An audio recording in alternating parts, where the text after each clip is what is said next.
บายดีนะสบายดีตอนรับเข้าสู่ช่อง Official Buffalo Music นะ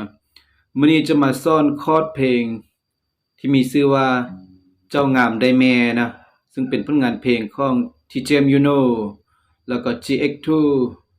แล้วก็ Noi K2P นะซึ่งเป็นผลงานใหม่ฮักกะปล่อย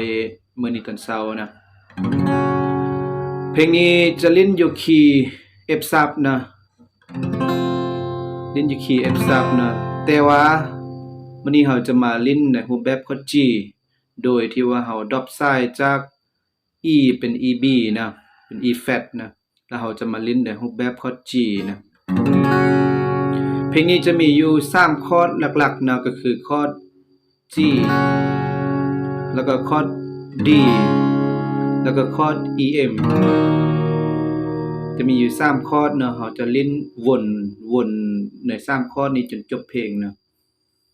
ซึ่งเป็นอะไรฮั่นเราจะไปเล่นและรับชมพร้อมกันเลย Let's go